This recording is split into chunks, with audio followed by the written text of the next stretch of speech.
সে বন্ধু আপনারা কেমন আছেন? আশা করি প্রত্যেকে ভালো আছে, সুস্থ আছেন এবং আনন্দে আছেন। 20/6/2026 শনিবার দিনে শুভ সংখ্যাগুলি দেবো। তার আগে চলুন দেখে নেবো আগের দিন আমরা শুক্রবার দিন কি পেয়ে গেছি। শুক্রবার দিনের শুভ সংখ্যা সকাল 9টা থেকে 3টার মধ্যে আমরা 4টাকে কিন্তু কার্যকর করেছি। 4টা কিন্তু পরে গিয়েও রিপিটে বসেছে, কিন্তু 1 থেকে 4-এর মধ্যে আজকে সেটটি কিন্তু একবারই কার্যকর হয়েছে। প্রথমে বসিয়ে দিয়েছি এখানে ভিআইপি সেটের 4টা কিন্তু 3বার রিপিট হয়েছে, সেহেতু ভিআইপি সেটটা যে 3বার বসেছে। সিঙ্গেল সেটে 8টা কিন্তু কার্যকর হয়নি, বাদবাকি এখানে 4 3বার বসেছে, 3 একবার বসেছে, 7 এখানে একবার বসেছে। তাহলে টোটালি সেটটা কিন্তু 5বার বসিয়ে দিয়েছি। এরকম দুর্দান্ত যদি শুভ সংখ্যা পেতে হয় ডেলি তাহলে অবশ্যই চ্যানেলটিকে সাবস্ক্রাইব করতে হবে বন্ধুরা।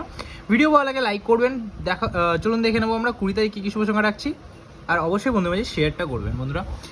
20 তারিখ আপনাদের জন্য শুভ সংখ্যা রাখছে সকাল 9টা থেকে 3টার মধ্যে আজকে শুভ সংখ্যা থাকছে 1 6 7 8, দ্বিতীয় রাখছি 4 1 5 8, তৃতীয় রাখছি 2 4 9 9। আশা করবো 1 থেকে 4-এর মধ্যে সকাল 9টা থেকে 3টার মধ্যে সেটটি কিন্তু 1000% কার্যকর হয়ে যাবে। এবং ভিআইপি সেটে কী থাকছে 4 এবং 1টাকে রাখছি, আর সিঙ্গেলে রাখবো আজকে 4টাকে। আর কি থাকছে এখানে 9 4 1 6 2। এই সেটটি যদি ব্যবহার করে থাকেন 3 থেকে 4বার বসে যাবে। এরকম ডেলি শুভ সংখ্যা পেতে হলে অবশ্যই চ্যানেলটিকে শেয়ার করুন, বন্ধু মাঝে সাবস্ক্রাইব করুন। দেখা হচ্ছে পরবর্তীতে। সুস্থ থাকুন, ভালো থাকুন। ওম নমঃ শিবায়।